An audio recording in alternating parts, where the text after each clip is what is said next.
Saludos y bienvenidos a Mirada Femenina. Hoy es viernes 17 de abril de 2026 y como siempre, nosotras estamos aquí acompañándoles a terminar la semana. Saludar a Elvira Lora en este día. Bueno, y saludos a todas las personas que se conectan con nosotras aquí tempranito y que siguen nuestras reprogramaciones y además a quienes también están en nuestras plataformas digitales.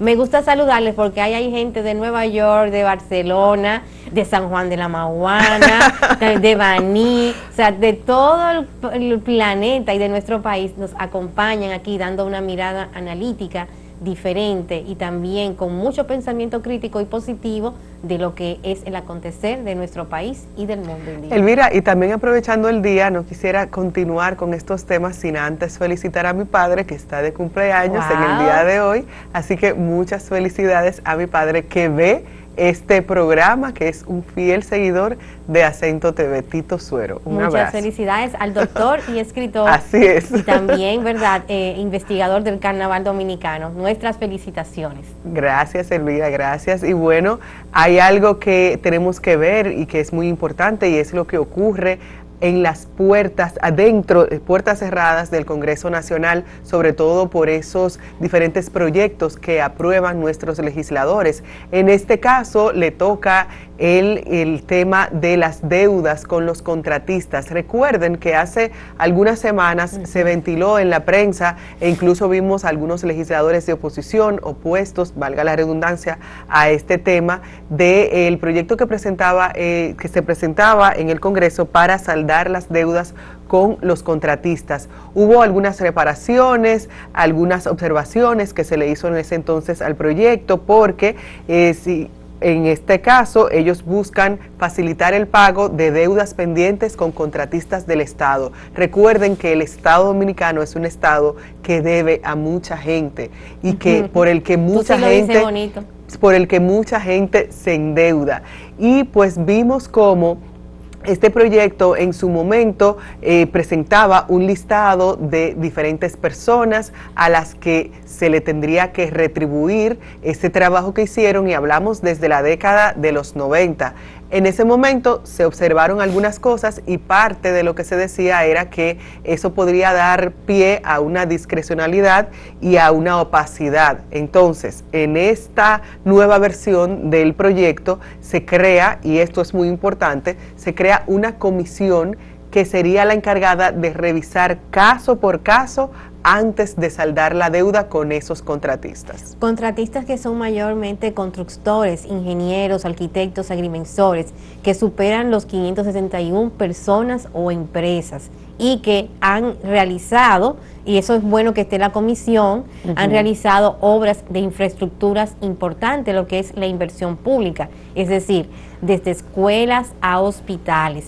Pero también es muy importante señalar que esta comisión debería, ¿verdad?, transparentar, y ahí está la tecnología, eso es lo que tenemos que utilizar, cuáles son esas deudas, de quiénes son, ¿verdad?, y cuál obra, porque también tiene que haber una verduría. Porque, por ejemplo, si hay un contén que se debe en Boca Chica, eso tiene que estar en una, vamos a decir, en una plataforma que la gente de Boca Chica pueda decir, es verdad, se hizo la obra. Se hizo la obra, exacto. Eso es muy bueno, Elvira, qué bueno que mencionas eso. Yo hablaba en el día de ayer con el periodista Ismael Hiraldo, que cubre bastante todos estos temas de Congreso, y él me comentaba que uno de los aspectos más importantes en este caso fue, y que también se criticó bastante, fue la forma express, la rapidez con que los diputados del PRM aprobaron en segunda lectura este pago de deuda a los contratistas que en algún momento trabajaron con el Estado. Fue bastante rápido, me comentaba el periodista, y también me decía que el proyecto como tal tiene los nombres, por ejemplo, de estas personas, pero hablamos de unas 500 páginas, es bastante extenso. Y algo que yo le comentaba era que aunque se tendrá una comisión, se supone que esa comisión va a tener un proceso para depurar y para determinar cómo sería este pago, pero también si esa persona, ese contratista cumplió con lo que se le contrató, que también otro componente que hay que tomar en cuenta aquí es que hay mucha gente que no tiene contrato. Exactamente. Entonces eso también hay que tomarlo en cuenta. Entonces yo le decía que eso, en cierto modo también, aunque ellos dicen que quieren agilizar el proceso, sería un proceso bastante largo, porque no esperamos que en una semana o en 2 semanas se determine que una persona trabajó en el 1997 en una obra en tal provincia. O sea, habría que ver, y sería bueno que sea transparente, primero cómo estaría compuesta esa comisión. Exacto. ¿Cuáles serían los aspectos que tomarían en cuenta para verificar que en efecto esa persona trabajó? Se hizo. Y sobre todo que se hizo, y sobre todo que lo político no prime aquí, Claro. que no prime lo político con respecto a si yo soy del PRM o de tal partido, yo voy a beneficiar a fulanito para que su proceso de pago sea más rápido porque fulanito es de mi partido, pero no me voy a enfocar en los demás. Entonces yo pienso que esto es, Elvira, un proyecto de doble filo, porque por un lado tenemos, obviamente, hay que pagarle a mucha gente que trabajó y que no se le pagó, pero por otro lado habría que atender cuáles fueron esas causas que motivaron a que esa gente trabajara y no se le pagara. ¿Cómo es posible que continuemos o que se institucionalice la práctica de no crear contratos para estas personas? Exactamente. Y también la rapidez, llama mucho la atención, la rapidez en aprobar este proyecto en segunda lectura, así, tan rápido. Flash. Habría que ver qué componente político tiene y qué se busca también detrás de. De acuerdo al reporte, esta comisión que se va a crear no podrá incluir, solo excluir o reducir. Y aquí vengo con lo que tú señalas. Esa comisión no solamente debe ser de diputados y diputadas, debemos ahí incluir al CODIA, ¿verdad?, que aglutina a todos los que son ingenieros, arquitectos y agrimensores. Importante también que se incluya alguien de la Dirección General de Compras y Contrataciones Públicas, porque esto incluso le puede dar a ellos como un estudio de por qué no se hicieron esos contratos. Y sobre todo lo que es inversión pública, porque todas las obras de infraestructura de nuestro país deben tener un código SNIP, es decir, un sistema que señala esta obra se necesita en tal sitio y este es el código, para que entonces luego, antes lo hacían 2 ministerios, ahora lo hace un solo ministerio, para que entonces luego se pague. Entonces, ¿qué pasó? ¿Tenían estas obras el código SNIP o no lo tenían? Por lo cual también debe haber ahí una especialista o el viceministro de Inversión Pública que señale cuál fue el estado de esa obra. Pero recuerda que también que el Ministerio de Educación tiene toda una unidad, un departamento que trabaja lo que es la construcción de escuelas, que es una de las partes más importantes, y que el CNS también trabaja lo que es la construcción de hospitales. O sea, esa comisión debe ser creada no solamente con diputados y diputadas, sino con todos estos organismos. Y me atrevería a sugerir una veeduría también de cooperación internacional. Por ejemplo, el Banco Interamericano de Desarrollo, que trabaja con lo que son las obras de infraestructura en nuestro país. En ese sentido, o el Banco Mundial, con todo lo que es la construcción de acueductos, canales, contenes, deben estar en esa comisión para que todo sea más transparente. Y recuerden, los diputados y las diputadas, que la tecnología no es solamente para chatear, ni para mandar mensajes por WhatsApp de cómo van mis cosas, sino que también tenemos sistemas tecnológicos que pueden hacer esto más transparente y que la ciudadanía esté más tranquila de lo que ustedes van a pagar. Y antes de movernos con el otro tema, Elvira, sí hay un punto muy importante y es el dinero. ¿De dónde saldría ese dinero para pagarle a todos esos 571 contratistas que se identifican en este proyecto? ¿Tendríamos que endeudarnos nosotros para pagarle a esa gente que de por sí se le debe, al menos de acuerdo a lo que exponen en cada uno de esos casos? ¿De dónde saldría? Porque hay algo que no especifica este proyecto y es el origen del dinero para pagarle a esta gente. Y si para pagarle a esta gente vamos a tener que someter también otros proyectos para préstamos, entonces eso es bastante preocupante. Claro que sí. ¿De dónde sale el dinero? Siempre las periodistas y los periodistas señalamos, dame la ruta del dinero. ¿Cómo va a ser que le vamos a pagar a 571 contratistas que me atrevo a decir que son gran parte de infraestructuras públicas? Y esos fondos están ya consignados en el presupuesto nacional. Eso es importante porque, o en el presupuesto, las líneas de presupuesto participativo, es muy importante. Además, que no podemos hacer acumulación de deudas. ¿Cómo se están pagando? Esta es una buena pregunta, creo ahora. Y las que están haciéndose ahora, ¿cómo se están pagando? Las obras que se están realizando ahora.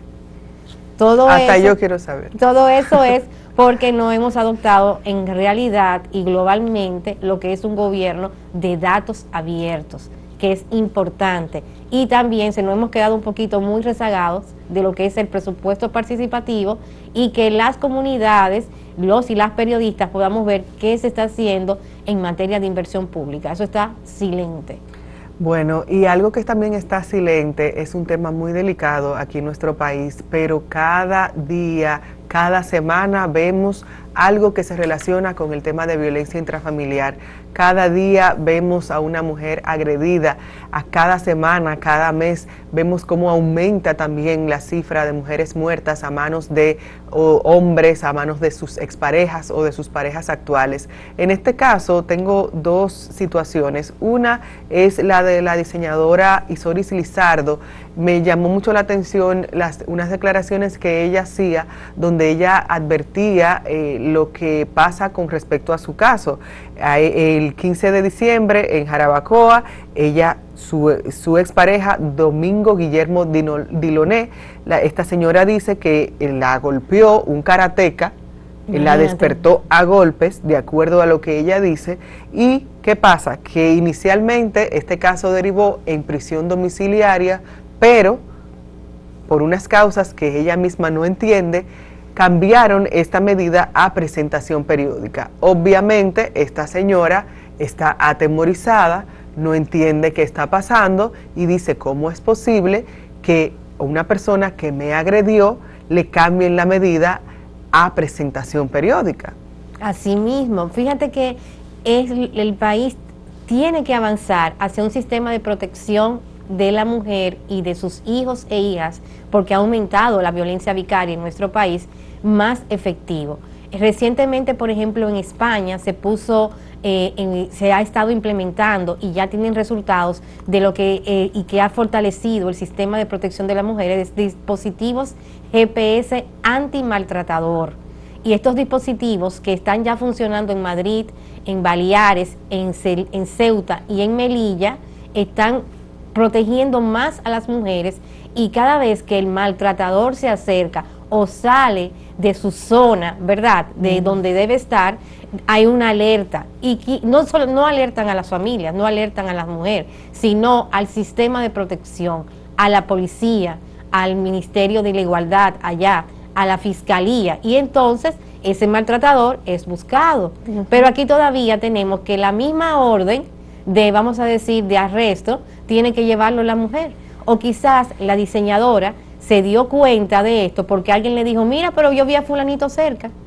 Y imagínense ustedes, qué susto. Qué susto. Eso activa y crea un pánico, no solamente en ella, sino en la familia y en todo quien les rodea. El círculo de la violencia y lo que es la perpetración de un feminicidio no es de un día para otro, es toda una ruta. Y en esa ruta tenemos que tener autoridades efectivas, autoridades que den respuesta y protejan.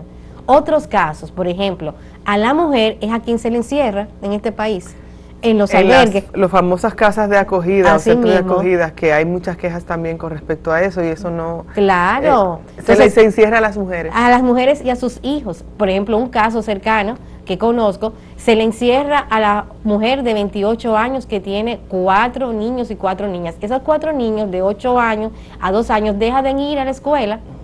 Entonces el maltratador sigue y merodeando, y muchas veces ni siquiera se sabe su paradero.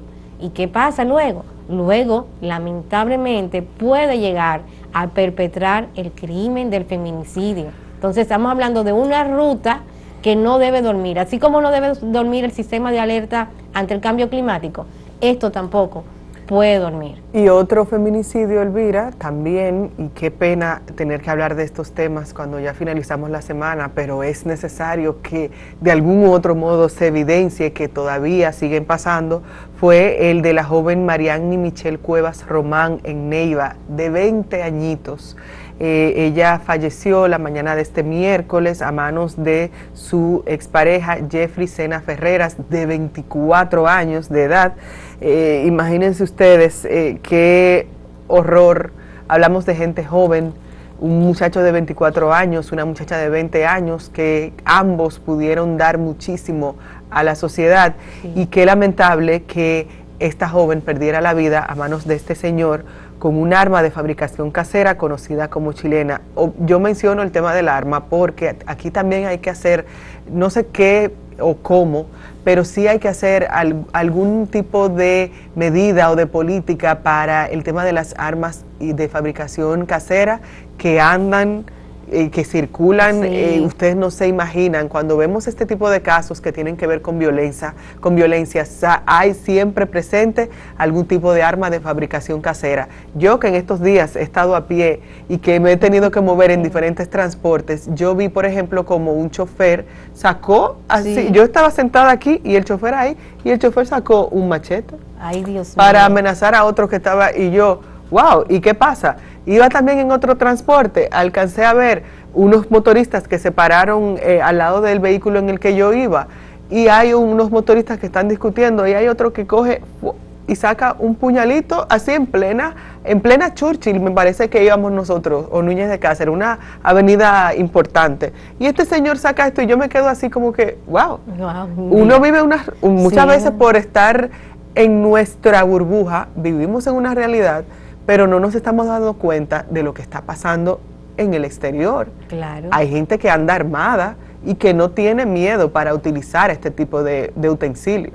Efectivamente, estamos hablando de una población violenta, como nos han dicho varias antropólogas que nos han visitado, Taira, por ejemplo, y también una población armada, que no sabe cómo lidiar ante situaciones como son las relaciones de pareja. Entonces, ¿qué trae eso? Trae lamentables situaciones como la que vivimos en Neiva.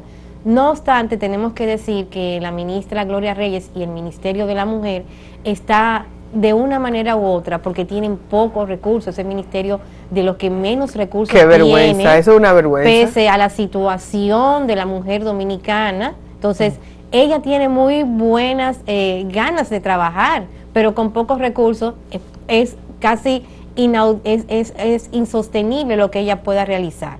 Sin embargo, tenemos que felicitar una consulta que se realizó a nivel nacional, en la cual pueden tener datos efectivos para poder activar políticas públicas, porque recordemos que el Ministerio de la Mujer es un ministerio articulador, y ahí tiene muy buena experiencia Gloria Reyes y todo su equipo.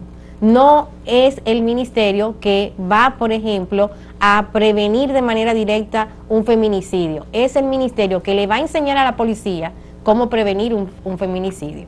Lo cierto es que esta consulta trae datos que son también muy alarmantes. ¿Por qué? Un 75% de las mujeres dominicanas dice que es muy difícil obtener un empleo en este país. Entonces, ¿qué resquebraja eso? La autonomía femenina.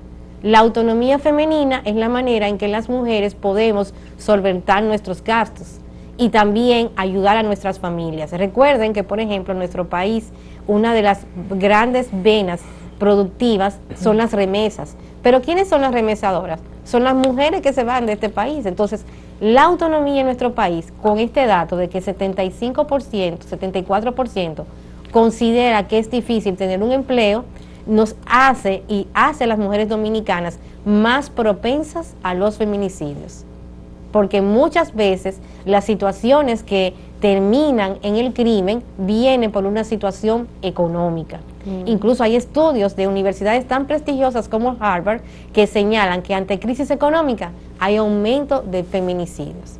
Esa consulta también señala que un 38% cree que faltan oportunidades.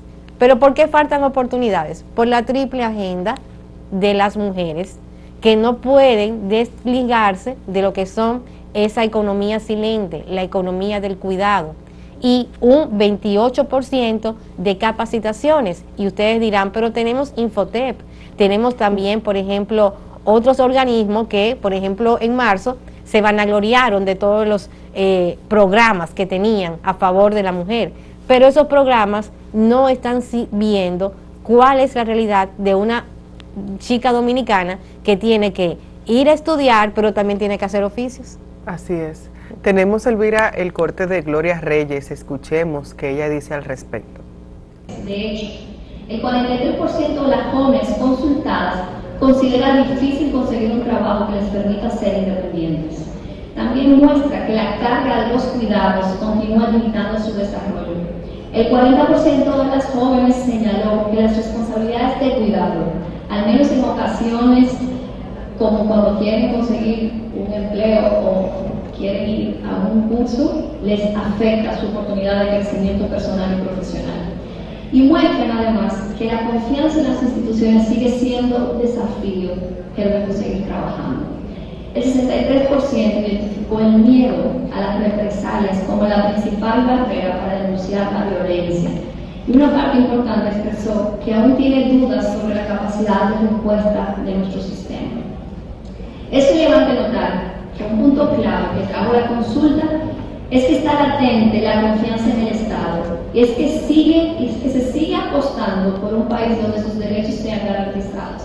Y eso para nosotros es una enorme responsabilidad. Bueno, lo bueno de la consulta es que la ministra va a llamar a un diálogo de todo el país para saber y realizar programas efectivos, eficientes y oportunos a favor de la mujer dominicana, la mujer en todo su territorio, porque la consulta abarcó todo el territorio del país. Muchas veces estos estudios se concentran solamente en la capital, pero aquí no, aquí se abarcó mujeres de Pedernales, de Neiva, de La Romana, de Samaná, de Nagua, es decir, mujeres de todo el país, y queremos, ¿verdad?, y necesitamos prontamente que se creen políticas públicas urgentes y necesarias para las mujeres dominicanas. Así es, bueno, y con esto finalizamos este bloque. Tenemos muchísimo más en el día de hoy. Quédense ahí, aquí en Mirada Femenina.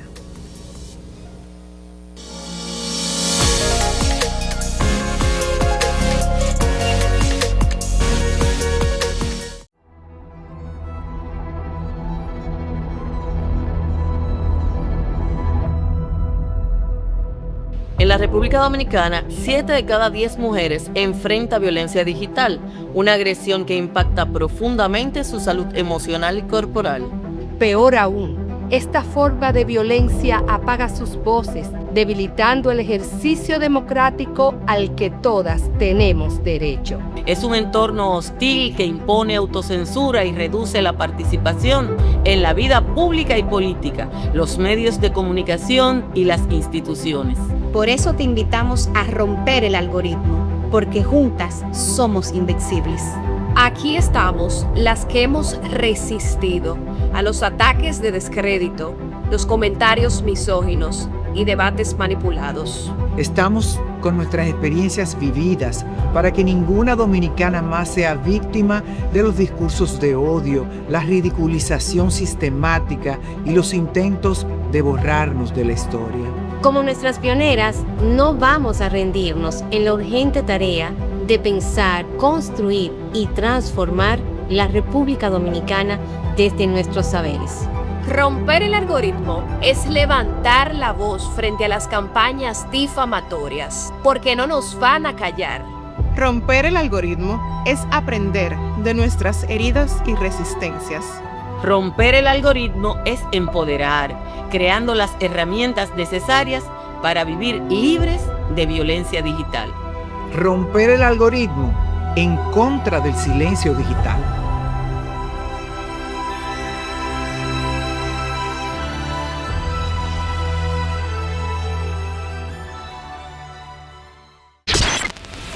Un canal diferente. Estamos desde San Pedro de Macorís. Esta película le va a encantar porque retrata cómo era este imperio. Hoy vamos a hablar de innovación. Con buenas opiniones. Hay una tensión demasiado fuerte. Eso nunca se ha investigado a fondo. Irreverente. Tenemos contenido especial y mucho bochinche. El discurso debe de cambiar. Divertido. Pero sobre todo, informativo. Y a continuación, las informaciones del día. Acento TV. Ahora podrás disfrutar nuestros contenidos en el canal 38 de Altiz.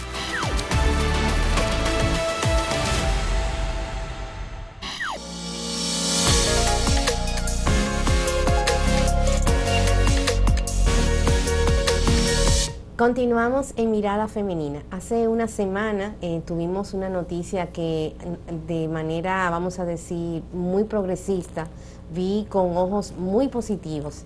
Y era que un grupo pro-lactar fue a los pies del Congreso Nacional y exigía un código laboral que esté a la altura del siglo XXI. Un código laboral que pueda trabajar la conciliación, pero también temas tan importantes como una licencia mayor ante el caso de muerte perinatal.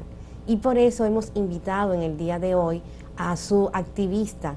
Se trata de la señora abogada, activista, María Aurelina Esteves Abreu, quien nos acompaña en la mañana de hoy para poder profundizar en estos temas tan importantes que quieren colocar a nuestro país, ¿verdad?, en el siglo XXI, de cómo trabajamos y cuáles son esos derechos que madres y padres tenemos que tomar, ¿verdad?, en cuenta y merecer en nuestros puestos de trabajo. Así es. Muy buenos días. Gracias. Encantada de estar con estas damas valiosas de nuestra sociedad, tocando este tema tan importante, ¿verdad?, que nos impacta de manera positiva a toda la población. Bueno, pues Prolactar RD, precisamente como puntualizas, ha presentado ante la Comisión de Trabajo y la Comisión de Género de la Cámara de Diputados una propuesta de alianza por la corresponsabilidad laboral, y precisamente el objetivo es que ese código de trabajo que se apruebe esté alineado con los nuevos tiempos. Sabemos que la mujer se ha desarrollado, la mujer cada día se prepara más y tiene nuevos retos profesionales, pero también como mujeres, las que deseamos ser madres, pues debemos tener políticas que permitan que podamos conciliar ambos roles, sí, y que cada día se hace más difícil porque es como más el tiempo que pasamos fuera del hogar, asumimos más responsabilidades cada vez, y esto pues muchas veces nos hace sentir culpables de no estar presentes, sobre todo en los primeros años de nuestros hijos, que es cuando más nos necesitan. Así que esta es una alianza que busca que no solo la madre, sino también el padre puedan estar más presentes en los momentos más importantes, y como tú bien señalabas, uno de los puntos que entiendo más importante de nuestra propuesta es precisamente poder vivir ese duelo ante la muerte de un hijo, que sabemos que es un dolor bueno, indescriptible. Entonces es una propuesta que llama a que seamos más humanos, más sensibles, y que podamos establecer condiciones más justas para nuestras trabajadoras y trabajadores. ¿Cuáles son esas debilidades que tiene el sistema ahora mismo con respecto a la paternidad y a la maternidad? Bueno, el Código de Trabajo del año 92 establece solo 2 días de licencia para los padres. Bueno, en la propuesta aprobada, en el proyecto aprobado por el Senado, que es el que tienen en sus manos ahora mismo nuestros diputados, pues se aumenta de 2 a 4 días, lo que resulta a todas luces insuficiente. El sector público ya tiene 15 días, el presidente Abinader publicó un decreto en el año 2022 que lo aumentó a 15 días, y también tenemos una sentencia del Tribunal Constitucional que ordenó que, bueno, que el Congreso tenía también que adaptar ya, en virtud del principio de igualdad, ese corto tiempo que era 2 días. Sin embargo, resulta insuficiente. Nosotros estamos proponiendo 15 días y aún así resulta insuficiente. Y no, tampoco podemos hablar de igualdad cuando tenemos meses para la madre y tan pocos días para los padres. Sin embargo, entendemos que podemos iniciar con 15 días para los papás. Hay falsas creencias con relación a esto, que los papás se van a beber, que los papás van a estar vagando en la casa, que la mujer lo va a tener que atender. Sin embargo, en Prolactar RD, donde educamos a padres desde el embarazo, hemos visto una generación de padres que se involucra desde el nacimiento. Es cierto. Podemos salir a la calle y ahora es mucho más común ver al papá con el niño cargado, al papá con el al niño en su coche. Los papás de Prolactar RD, señores, cambian pañales, sacan gases, atienden a la mujer, porque estamos en el país líder en cesáreas en el mundo, que es una cifra que nos debe llenar de vergüenza, pero es una realidad. Entonces, ante esa realidad, ¿qué hacemos con una mujer que no se puede valer por sí misma, que tiene mucho dolor, que tiene el reto de la lactancia los primeros días? Entonces, mínimamente que ese papá pueda manejarse, pueda apoyarle en ese inicio también de su vida como madre, ¿verdad? Claro. En esa etapa que tiene en esos primeros días. Pero además, también hay estudios científicos que han demostrado que el cerebro del padre cambia cuando tiene un hijo. Entonces, no podemos exigirle a un papá que sea responsable en su rol, ¿verdad?, como padre, si ni siquiera le estamos dando un tiempo para que él conecte, para que ese vínculo crezca, se fortalezca, establezca, exactamente. Y son niños que en su etapa de adolescencia, luego que ya han tenido una infancia con amor, con cercanía, con un vínculo fuerte, pues van a tener una adolescencia también más suave, vamos a tener seres humanos más cariñosos, más sociables, menos violentos en nuestra sociedad. Es decir, que esta es una alianza que propone un futuro mejor para la República Dominicana. Es una inversión lo que estamos nosotros proponiendo en salud pública, en salud mental. Y hay que pensar algo que también comenta María, y es el tema del vínculo, porque si de por sí para las madres, al menos no soy madre, pero he escuchado, también se toma su tiempo establecer un vínculo. Hay algunas personas que lo hacen de inmediato, pero hay otras que tienen también un proceso, y las madres tienen a los bebés en sus vientres y atravesaron esos 9 meses con esa criatura dentro de sí. Imagínense ustedes a un padre que no necesariamente atraviesa por ese tipo de situación. Sí, y el tema del baby blues, que es real y lo pasamos todas las mujeres. Ay, es una tristeza de esos primeros 10 días aproximadamente luego de tener un hijo, donde hay confusión, hay un tema de hormonas que es real, donde la madre se siente triste, puede llorar, que pudiera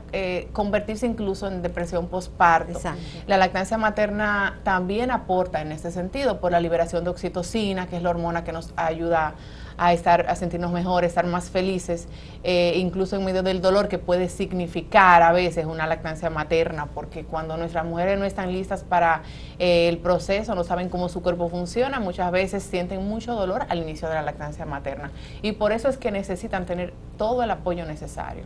Una palabra clave que dijiste, María Olivina, es corresponsabilidad. ¿Qué es corresponsabilidad en la crianza para Prolactar? Más allá de cuando recibimos al niño o a la niña, esa corresponsabilidad que debe acompañar incluso la adolescencia y la juventud, pero vemos que aquí solamente crianza es la madre, pero ustedes están enfocando que la corresponsabilidad es una labor compartida. ¿Qué es eso? Por supuesto, corresponsabilidad, porque nuestra propuesta es de triple ganancia. Gana el Estado porque es una inversión en salud pública, gana el empleador porque tendrá un mayor porcentaje de desempeño en esas mujeres, y también desarrolla lealtad hacia una empresa que me cuida en mi momento más frágil, que es cuando estoy recién parida, ¿verdad?, en mi hogar, asumiendo los retos de la maternidad. Y por supuesto también ganancia para la familia, porque no solo significa beneficios a nivel de salud física y mental para la mujer, de salud física también, emocional para el bebé, sino que vamos a tener un papá que bueno, los chelitos le van a rendir más, porque también para la economía del hogar ya es un impacto, pero también la lactancia materna, señores, es importante hasta para nuestro medio ambiente, porque es una práctica inocua que no genera residuos. Sabemos que la leche de fórmula, desde su producción, donde se implica maltrato animal con las extracciones constantes de leche de vaca, luego llevar ese producto a un laboratorio donde implica consumo de energía también, de combustible, luego llevarlo a los centros de venta, y por supuesto todo el residuo del plástico, de metal que se deriva del uso de leche de fórmulas, gases de efecto invernadero. Hay una gran contaminación detrás de la alimentación con leche de fórmula, y cuando las mujeres amamantan, todos debemos unirnos para apoyarla, porque significa una gran ventaja para nuestro planeta. Y ha cambiado los mitos, porque anteriormente tenía que hasta esconderse la mujer para lactar. ¿Ha cambiado esto? ¿Cómo lo han visto en Prolactar, estos cambios? Bueno, mira, el índice de lactancia materna en la República Dominicana ha aumentado bastante, gracias a Dios. Estamos hablando de que en 5 años aumentó un 240%. Coincide precisamente con la creación de Prolactar RD en el 2014, cuando el índice de lactancia materna exclusiva era de apenas 4.7%. Y ya para el 2019, según publicó la ONU en su encuesta en hogar, había aumentado un 16%, lo que entendemos que ha aumentado mucho más. Y eso se debe a un trabajo constante educativo desde el embarazo. Si la mujer no sabe qué hacer cuando tiene ese niño en sus brazos, es muy fácil que el sistema gane. ¿En qué sentido? Bueno, porque le van a poner leche de fórmula cada 2 horas, 2 onzas, y entonces luego retomar la lactancia materna luego que ya pasó la anestesia. Esa mujer. Ay, qué horrible. Luego que ya la mujer dejó de sentir el dolor de una cesárea, señores, que más de una semana con un dolor insoportable, donde la mujer no puede sentarse sola, pararse sola, ir al baño. ¿Una operación? Bañarse. Es que es una cirugía mayor donde te abren 7 capas de piel. Entonces tú pedirle a esa mujer que cuide un niño y además que esté ya a las 14 semanas en un trabajo como si nada hubiera ocurrido, señores, es de verdad, es impensable. Tenemos todos como sociedad que reflexionar al respecto. ¿Y cuáles han sido las barreras? Vamos a decir, tanto discursivas como también del empresariado ante estas propuestas que ustedes están trayendo. Mira, déjame decirte, hay una gran confusión porque la gente dice, no, de mis impuestos yo no voy a estar pagando para que la gente tenga más muchachos, para que esté vagando. Señores, ya a través de la Tesorería de la Seguridad Social existe un fondo que está destinado para la salud, para el sistema dominicano de seguridad social. Entonces, esas mujeres empleadas ya han contribuido cada mes, se le descuenta por nómina, un monto por concepto de contribución a la seguridad social. Es decir, que cuando la mujer va a tener esa licencia, ya hace rato que le fue descontado ese monto a ella misma y lo aporta también el empleador. Y como decía, el empleador va a tener una gran ganancia porque es que el rendimiento laboral de esa colaboradora va a aumentar y de ese colaborador también, en el caso de los padres, luego que se aumente este tiempo de licencia para los padres.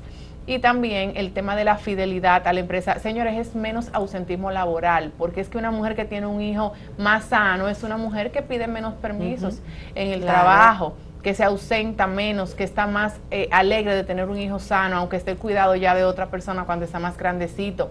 No es lo mismo una mamá que tiene un hijo a cada rato enfermo, ingresado en un centro de salud.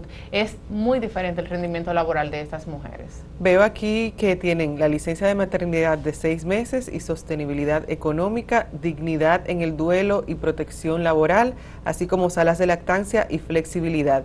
El tema del duelo, ¿cómo se aborda esto aquí en nuestras empresas, en nuestras instituciones? Mira, no existe una licencia por duelo perinatal. Lo que existe es la licencia, por ejemplo, en el caso de la cesárea, que es una cirugía mayor, se le da cierto tiempo de licencia médica. Para los papás no hay una licencia para ellos vivir ese duelo. Entonces es muy importante esa parte. Otra de las cosas que estamos solicitando es que el uso de sala de lactancia, que ya ha sido una conquista, resultado de una campaña que Prolactar RD pues inició en el 2016, donde se unieron muchísimas cuentas de maternidad y la sociedad civil se unió en muchas formas. Y yo diría que más que eso, las madres, ¿verdad? Publicando sus videos, sus fotos, extrayendo leche materna en los baños, en los almacenes, en las aulas. Pues el resultado de eso ha sido tener más salas de lactancia en entidades públicas y privadas. Antes eran 2 solamente, ahora estamos hablando de más de 200 salas de lactancia. Sin embargo, ha habido un retroceso en la propuesta aprobada por los senadores porque se quiere limitar el uso de la sala de lactancia a 1 año. Entonces, a mí no me pueden decir por cuánto tiempo yo voy a amamantar a mi hijo. A mí no me pueden limitar el tiempo para realizar extracciones, porque mientras más tiempo amamanta la mujer, más protección para la salud de ella, porque el factor protector frente al cáncer de mama, frente al cáncer de ovario, de útero, osteoporosis, diabetes tipo 2, enfermedades de las vías coronarias, dije osteoporosis. Entonces son muchas las condiciones de salud que mientras más la mujer amamanta, más años, pues más beneficios para ella. También son los beneficios para el niño. Mientras más años se amamanta el niño, pues más beneficio para su salud. Por tanto, las salas de lactancia no pueden tener un tiempo límite y debe ser obligatorio que cada empleador tenga un espacio digno e higiénico para que nosotras podamos realizar extracciones de leche materna, para que ese bebé siga alimentándose con leche materna aunque mamá ya no está en casa. Pero ¿bajo qué alegato los legisladores dicen que solamente sería hasta 1 año? O sea, ¿qué ellos utilizan como base para tomar esa decisión? Bueno, tenemos vamos a decir, cámaras donde hay una mayoría, vamos a decir, de padres que no han tenido la formación ni la sensibilización de prolactar. Y quizás para ellos 1 año... Pero ellos tienen que, algo tienen ellos que presentar del por qué hasta 1 año, porque no tiene sentido. Y tomo esa atribución para decirlo, o sea, no tiene sentido, eso es completamente retrógrada, es algo que no... Estamos ante cámaras de hombres que no han tenido la sensibilización de una sociedad que se mueve hacia el siglo XXI. Yo no necesariamente... No lo estoy diciendo, sino que el sesgo que tienen es tan grande que esta propuesta de por sí, ellos no lo entienden, ¿verdad? Resulta revolucionaria, ¿verdad? Fíjense qué sentido estamos revolucionando las mujeres. Yo decía el 8 de marzo. Exacto. Wow, tenemos que seguir conquistando, tenemos que seguir logrando que la política pública continúen facilitándonos la vida a nosotras, que como tú decías, Elvira, la mayor carga de cuidado la tenemos las mujeres, porque no solamente nuestros hijos, muchas veces nuestros padres y otros familiares terminan al cuidado de nuestras mujeres. Entonces, si de verdad queremos que la mujer continúe asumiendo los roles, no somos supermujeres, realmente tenemos límites como humanos que somos, y para tener nosotras autocuidado necesitamos tiempo. Entonces vamos a facilitar a través de políticas públicas que sean amigables con nuestras mujeres para poder seguir aportando a la sociedad en todos los ámbitos que lo hacemos. También tenemos una realidad en la República Dominicana. Tenemos una mayor cantidad de madres solteras. ¿Estrategias como la de Prolactar podrían revertir esa situación? Bueno, mira, una madre soltera que tiene un bebé y vuelve al trabajo, usualmente tiene que pagarle a otra persona para que cuide de ese niño, y ahí estamos afectando el presupuesto de esa mujer. Y como decía, un bebé que más se enferma es un bebé que necesita más inversión en esa salud, ¿verdad? Entonces más gasto también, porque tú sales del trabajo a un centro de salud, tienes que pagar pasaje y todo lo que conlleva realmente un niño constantemente ingresado en un centro de salud. Entonces entendemos que nuestra propuesta realmente aporta en ese sentido. También estamos solicitando que a los padres adoptivos se les otorgue una licencia también. Eso es importante. Que no está prevista en nuestra legislación, y es, digamos, la gran oportunidad, porque un niño que llega a un hogar nuevo, un niño que necesita adaptarse a ese nuevo hogar, y esos padres también necesitan adaptarse a ese niño. Es una nueva dinámica que se va a vivir en ese hogar. ¿Y sería igual la licencia? Bueno, estamos proponiendo que sea la misma, porque es que son los mismos derechos de este niño a ese nuevo hogar, y tantos orfanatos que tenemos en la República Dominicana y tanta necesidad de adopción. Vamos, señora, a facilitarle las cosas a los padres que realmente quieren adoptar un niño. Vamos a ser cada día más humanos en este sentido. En el sentido que te hacía la pregunta, es que vemos una situación de que los hombres no quieren ser padres o abandonan el hogar. Estas estrategias, ¿tú crees que cambien, reviertan esa situación? Bueno, mira, lo que hemos hecho en Prolactar RD es que educamos a los papás desde el embarazo. Los papás que están en nuestra gran comunidad, que estamos hablando de más de 150 grupos de WhatsApp y más de 15,000 personas que tenemos ahí de forma permanente siendo orientadas, ¿verdad?, al respecto. Pues son papás que tienen que ir desde el embarazo al consultorio, porque ese embarazo es de ambos. Entonces es un papá que al momento del nacimiento, al conectar con su bebé, porque tiene que asumir su rol, ¿verdad?, es un papá que conecta con su hijo y que más fácilmente se involucra en el cuidado del niño. Como yo decía, estamos en una transición, es progresivo, ¿verdad? Es un proceso progresivo, pero cada día más los papás están más conscientes de la importancia que reviste su presencia y su cuidado también, tanto del bebé como de la madre de ese bebé.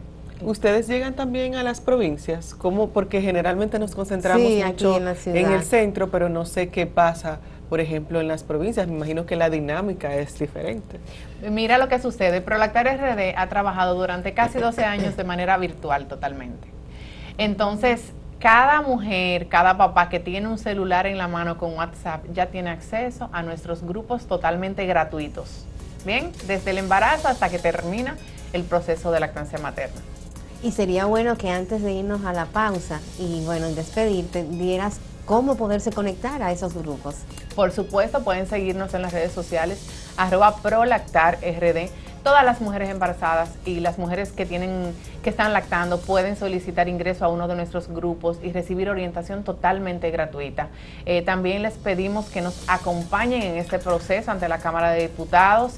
Gracias por todo el seguimiento que nos están dando, por sus comentarios, por estar compartiendo las informaciones, los progresos que esta propuesta por la corresponsabilidad laboral está llevando. Contamos con todos ustedes. Bueno, vamos a una pausa y regresamos en breve con otra mirada a otros temas.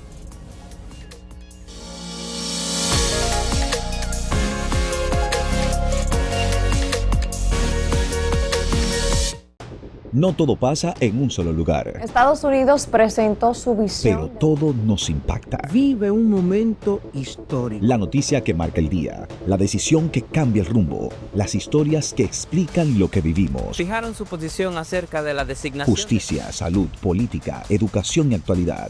Todo en un solo espacio. Instantáneas, con Nicole Espejo, de lunes a viernes a las 2 de la tarde, por Acento TV.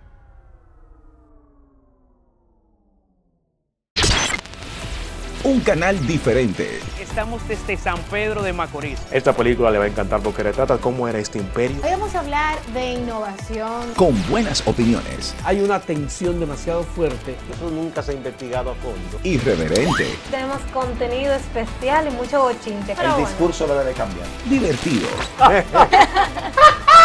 Pero sobre todo, informativo. Y a continuación, las informaciones del día. Acento TV. Ahora podrás disfrutar nuestros contenidos en el canal 38 de Altiz.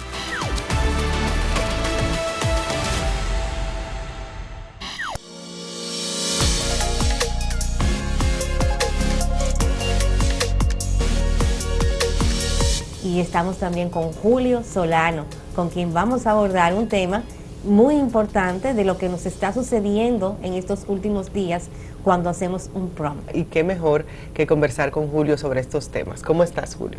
Todo bien, todo en orden. Muchas gracias de verdad por tenerme aquí de vuelta. Al fin y al cabo, la tecnología, inteligencia artificial, ciberseguridad son temas que realmente nunca pasarán de moda y ahora cada vez más y más pues los consumimos de una forma queramos o no. Y eso ha hecho que realmente pues perdamos en parte esa capacidad de asombro que tenemos como seres humanos.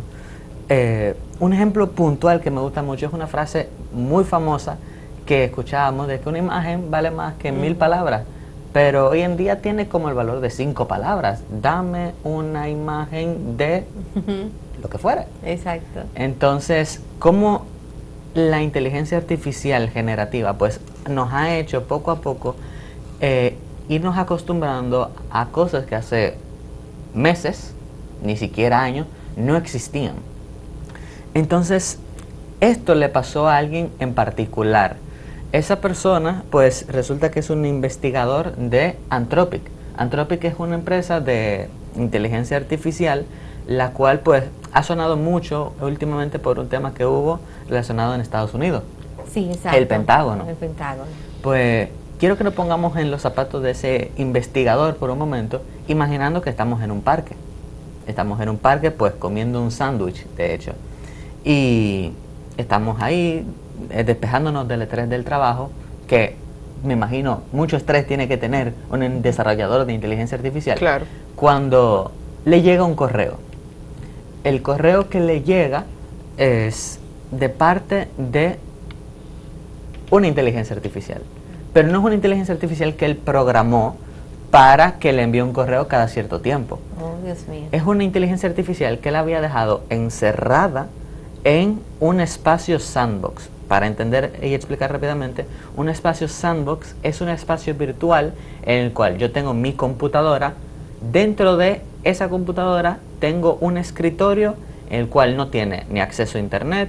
Es un espacio totalmente controlado que no hay forma de desde dentro, si hay un virus, que llegue al sistema principal. Entonces, esa inteligencia artificial estaba contenida dentro de esas sandbox con un objetivo: salir y avisarle. Y lo consiguió. Entonces, eso es algo que uno dice, bueno, fueron las instrucciones que se le dieron, pero hay que entender que esa inteligencia artificial no tenía ni acceso a internet y desarrolló sus propios scripts para darse acceso de administrador. Eso es un poquito peligroso, ¿verdad? ¿Y cómo pasó eso? Exactamente. Entonces, para aterrizarlo, lo que sucede es lo siguiente. Estamos hablando de Cloud Mythos, que es, según los reportes de la misma Anthropic, la inteligencia artificial con la mayor puntuación en lo que es razonamiento, resolución de problemas e inteligencia dentro de lo que cabe, que se ha desarrollado hasta la fecha.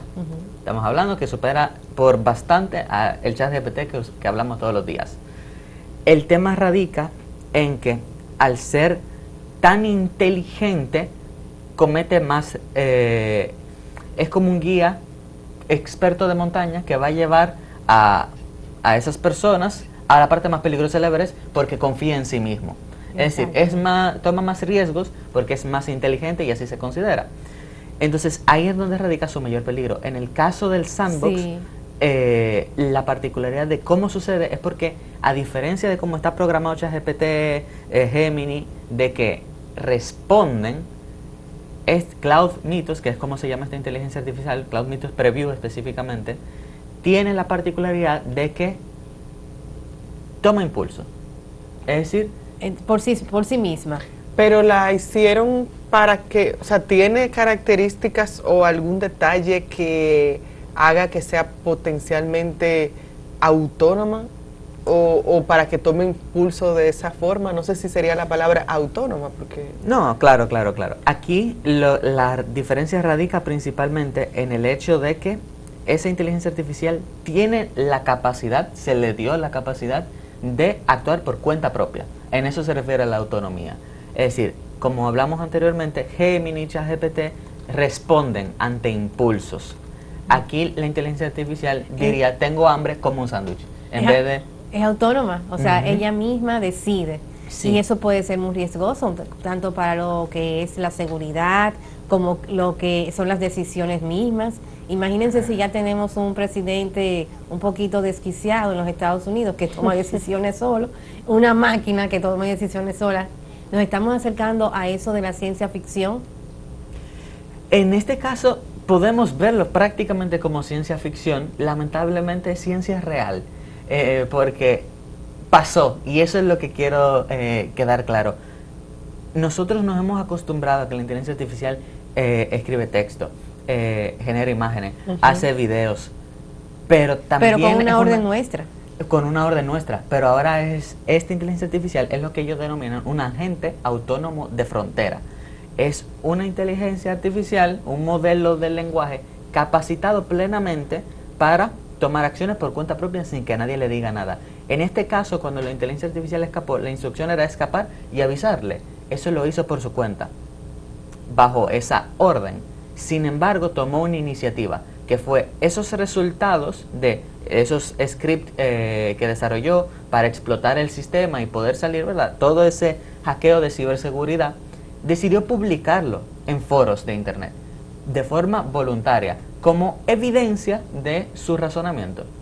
Wow, entonces en verdad ahí superamos lo que es la ciencia ficción, que nos hablaba de este tipo de bots que iban a tener las mismas competencias, porque es una competencia humana.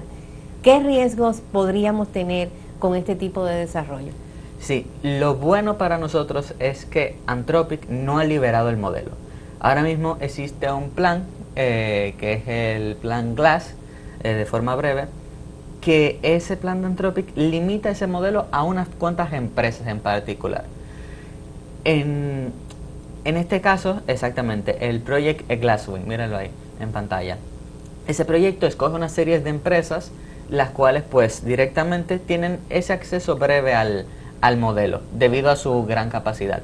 Pero el riesgo principal recae en que el modelo no tiene por qué cumplir las reglas al pie de la letra. Exacto. En este caso, el modelo tenía que cumplir con una serie de parámetros, pero él se dio cuenta que todo lo que hacía dejaba un registro. ¿Qué decidió hacer? Yo me voy a saltar las reglas y borro el registro. Para que no quede evidencia de que yo me salté las reglas. Yo cumplí con mi tarea. Mi tarea se hacía más fácilmente yo saltándome las reglas. Si no hay evidencia de que yo me salté las reglas, yo cumplí mi tarea y no hay ningún inconveniente. Y ese sin registro deja sin evidencia de cómo lo hizo, lo cual también abre una brecha importante en cuanto a la seguridad de lo que puedan hacer estas máquinas. No, y estamos viendo modelos que mienten de forma voluntaria. Oh, Dios mío. O sea, es un tema que digo, no podemos dejarnos perder la capacidad de asombro por más videos que veamos en redes sociales hechos con inteligencia artificial de gatos, frutas o imágenes que veamos falsificadas. Esto es una herramienta que coge vuelo muy rápido, que esto es una pólvora que se enciende muy fácilmente. Entonces es muy importante tener pendiente de que así como podemos durar 5 minutos para resolver una duda con ChatGPT, podemos durar horas hablando inmersos en algo que nos va a terminar pues reafirmando nuestro propio pensamiento o llevando por otra línea totalmente diferente a la que teníamos en un principio, porque somos manipulables y no tienen miedo a manipularnos. Yo vi, por ejemplo, he visto varios videos que muestran a personas haciendo actividades comunes, normal, pero con una especie de camarita, y eso, según leí, es como que entrenando a las inteligencias artificiales para que sepan cómo se efectúan esas labores. Por ejemplo, vi en India sobre todo, unas personas que estaban cortando tela, trabajando en una fábrica, pero tenían la camarita aquí, y eso era como que una manera de entrenamiento. ¿Ese entrenamiento podría pasar a algo mucho más autónomo? ¿O en qué consiste esto? Ok, ese caso de entrenamiento es bastante común. Al fin y al cabo, pues tenemos lo que es YouTube. Gemini, la inteligencia artificial de Google, se entrena con YouTube, se entrena con nuestras búsquedas de Google, se entrena con el contenido que se encuentra en él.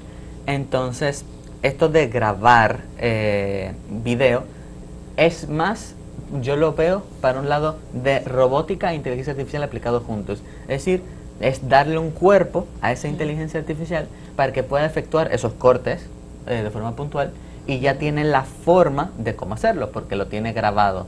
No va a repetir los movimientos de forma exacta, sino que va a aprender a cómo, dependiendo de orientada a la tela y todo eso, ya que no es una replicación, es un aprendizaje.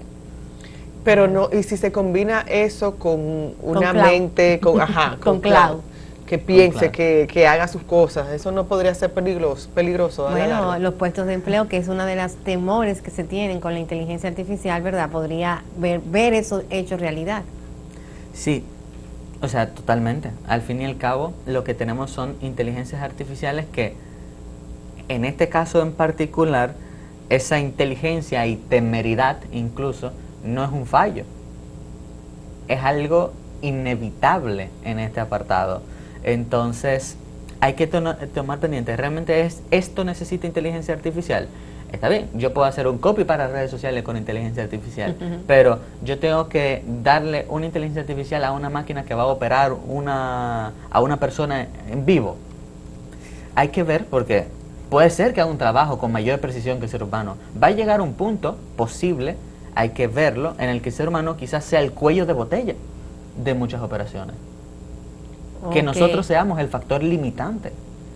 Entonces, queda entender y queda pensar realmente de que da igual cuánto la inteligencia artificial avance y cuánto se impregne en nuestras vidas, no podemos dejar de sorprendernos, no podemos dejar de entender que eso es algo que hace meses no sucedía.